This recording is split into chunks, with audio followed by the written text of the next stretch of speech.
sebelum kita memulai, Ibu mau kalian tengok kanan kirinya dahulu, ada sampah atau barang yang tidak diperlukan, bisa dirapikan terlebih dahulu ya. Oke, terus ada yang absen hari ini? Temennya? Kenapa tuh? Izin sakit? Kita doakan ya, semoga teman kita yang sakit dapat cepat pulih agar minggu depan dapat mengikuti pembelajaran ekonomi kembali.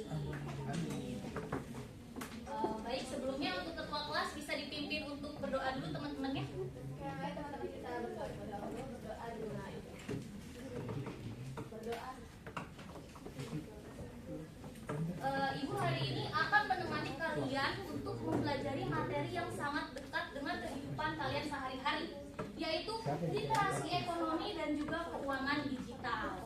Sebelumnya Ibu mau tanya nih, di sini kalian ada yang pernah pakai Dana, Shopee Pay atau GoPay? Nah, ternyata ada banyak ya. Dan Ibu ada contoh sederhana nih. Semisal kalian punya saldo di e-wallet 30.000, tapi kalian mau beli barang yang harganya itu 50.000, tapi beli 2 gratis 1. Nah, Ibu punya 3 pilihan. Kalian mau ngasih keputusan minjam uang teman, mengaktifkan fitur pay later, atau menolak promo karena tidak cukup uang.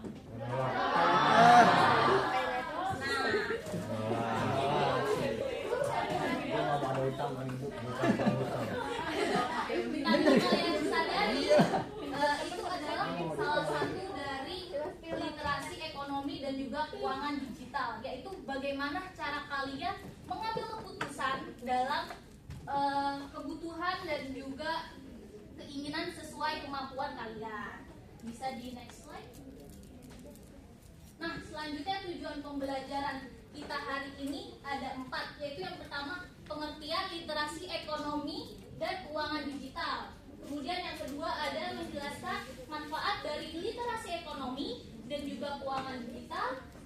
Kemudian setelah kita mempelajari pengertian dan manfaat, kita mengenali berbagai produk dan juga layanan dari keuangan digital yang umum digunakan. Dan yang terakhir yaitu menerapkan cara mengelola dan juga menjaga keuangan digital dengan aman dan juga bijak. Oke, kita mulai dari literasi ekonomi. Nah, di sini tertera ya, gambarnya di situ ada apa? Di sebelah duit uang dan juga apa? Kantong. Jadi ini adalah uang dan panah siklus yang menggambarkan kalau misalkan literasi ekonomi ini adalah bagaimana kemampuan kita mengelola uang di dalam kehidupan kita sehari-hari, dan serta mengenali perbedaan antara kebutuhan dan juga keinginan. Dan yang paling penting literasi ekonomi ini juga adalah bagaimana kita membuat keputusan yang tepat dalam mengelola uang. Bisa di next slide. Nah, tidak jauh dari literasi ekonomi, pengertian literasi keuangan digital yaitu kemampuan kita menggunakan teknologi digital untuk mengelola keuangan secara aman dan juga efektif, termasuk memahami layanan seperti dompet digital, mobile banking, serta cara melindungi data pribadi dari penipuan. Sampai sini ada yang mau ditanyakan? Setelah kita mempelajari pengertian nih, di sini terdapat 4 poin manfaat dari literasi ekonomi dan juga keuangan digital. Yang pertama ada mempermudah akses layanan keuangan. Nah, dulu nih kita kalau apa-apa mau transfer harus kemana? Ke bank, ke ATM. Nah, benar. Semenjak adanya ini ya, keuangan digital ini, kita bisa mempermudah akses layanan keuangan lewat e-banking contohnya. Yang dulu kita harus transfer lewat ATM, sekarang tinggal buka HP, klik, bisa kan gitu, mempermudah gitu. Kemudian menghemat waktu dan biaya transaksi.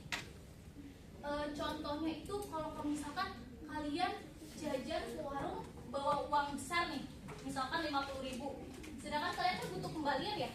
Biasanya tuh pedagang-pedagang tuh kalau misalkan kekurangan uang receh kan harus mencari kembalian ke teman pedagangnya gitu. Sedangkan kalau misalkan kita menggunakan lebih mudah kan, lebih menghemat waktu. Kemudian meningkatkan kemampuan mengelola keuangan. Di sini ada yang bisa dijelasin maksud dari manfaat meningkatkan kemampuan mengelola keuangan? Atau Ibu tunjuk?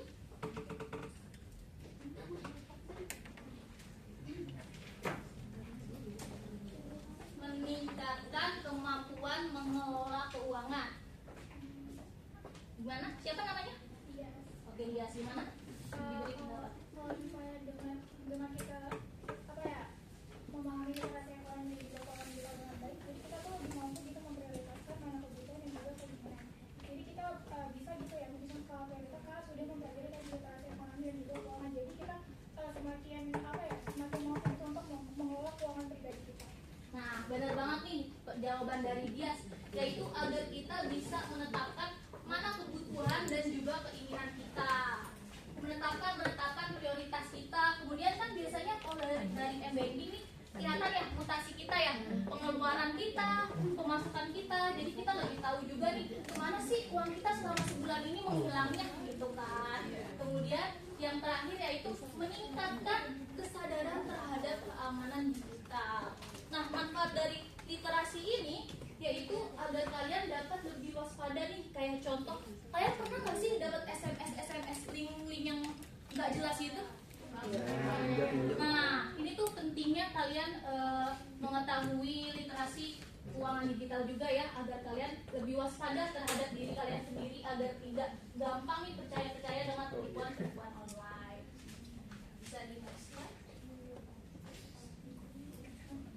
Oke, kita beranjak ke produk dan layanan keuangan digital. Pasti semua yang ada di sini udah familiar ya dengan kalian? Sudah. Oke, yang pertama di sini ada mobile banking. Ada yang mau jelasin nih apa yang kalian ketahui tentang mobile banking? Angkat tangan. Yang mau?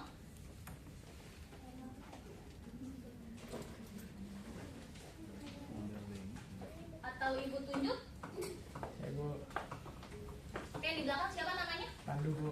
Oke, Pandu. Boleh dijelaskan apa ini yang kamu tahu tentang mobile banking? Ya, mobile banking sebenarnya pada dasarnya sama seperti rekening konvensional, tapi ini udah diintegrasikan dengan perkembangan teknologi yang mana rekening kita ini bisa diakses secara mobile, baik itu lewat device komputer ataupun smartphone, melalui SMS banking, ataupun sekarang lebih maju lagi ada pakai aplikasi kan, pakai mobile banking. Jadi karena sudah terintegrasi dengan teknologi itu memudahkan kita juga bagi nasabah bank itu untuk bertransaksi, mengirimkan uang ataupun membeli barang hanya lewat smartphone, nggak perlu ke teller bank lagi. Iya, benar banget Pandu. Jadi sederhananya ini mobile banking itu adalah bank tapi di dalam HP kalian, seperti itu. Sini contohnya ada Livin by Mandiri, kemudian ada Bimo dari BRI, ada BCA Mobile dari BCA dan yang lain-lain ya. Bentar. Ibu ada sedikit hadiah buat yang tadi aktif menjawab. Ini untuk Dias.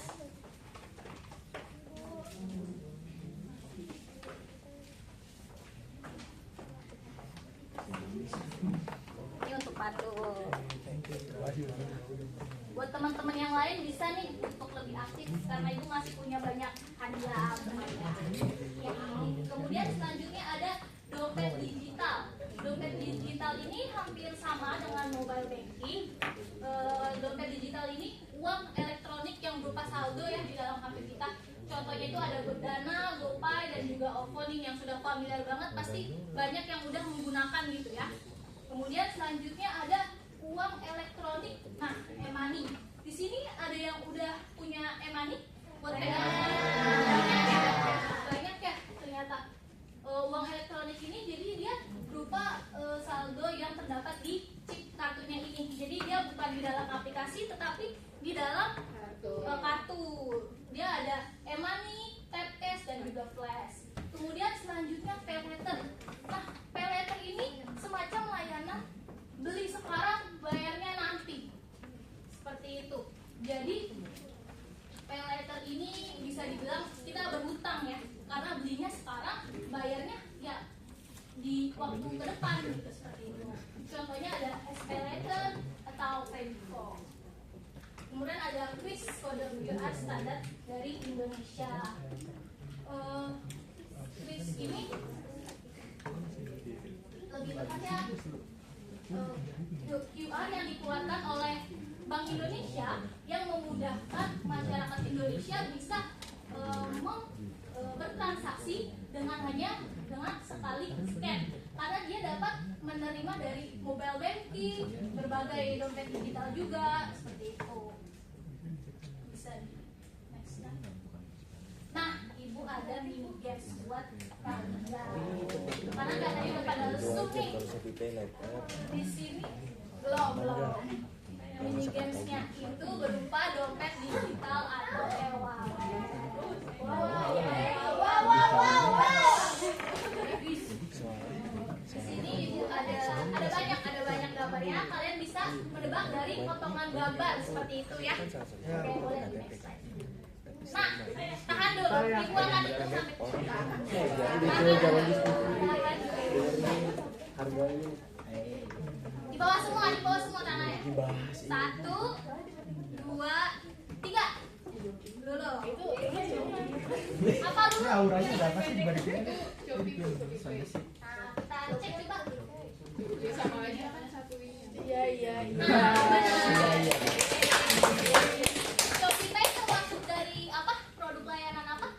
Dompet digital.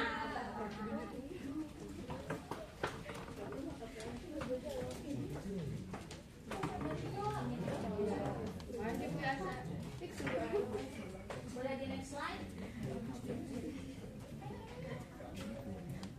Nah, belum. Udah pada kenal semua. Sebentar itu. 1, 2, 3. Siapa namanya? Zaki. Apa dulu? Gopay Bu, Coba Gopay. kita cek. Kita Gopay lagi sama lagi.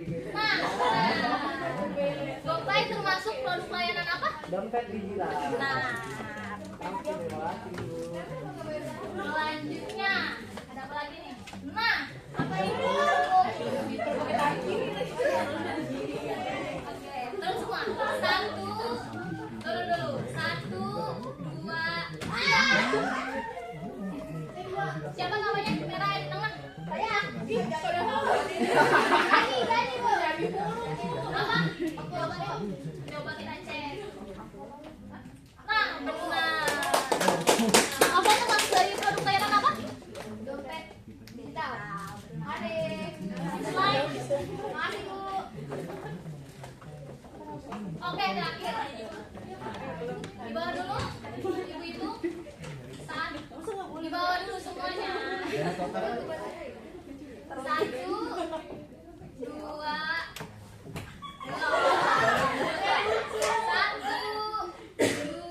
3.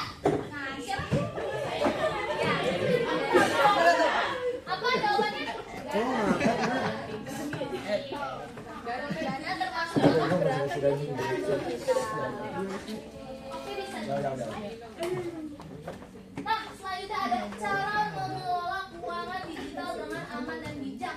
Di sebelah kiri kalian ada tips mengelola uang digital. Yang pertama, catat pemasukan dan pengeluaran. Ini penting banget nih biar kalian tahu pengeluaran kalian selama ini kemana aja sih gitu. Kemudian selanjutnya ada bedakan kebutuhan dan juga keinginan. Kalian harus bisa nih menempatkan di mana prioritas barang apa yang akan kalian beli seperti itu. Kemudian tetapkan batas pengeluaran. Kayak contoh hari ini budgetnya harus jajannya 10.000 aja gitu. Kalau misalkan besok mau jajannya lebih dari 10.000, itu artinya hari ini kalian harus jajan kurang dari 10.000.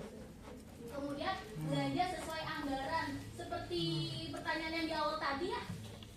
Contohnya kayak misalkan kalian punya saldo e-wallet 30.000, ya udah kalian gunakan sesuai budget kalian. Kemudian yang di sebelah kanan ada aman dalam keuangan digital. Di sini ada jangan bagikan OTP dan juga PIN. Kemudian gunakan aplikasi resmi terdaftar OJK dan BI.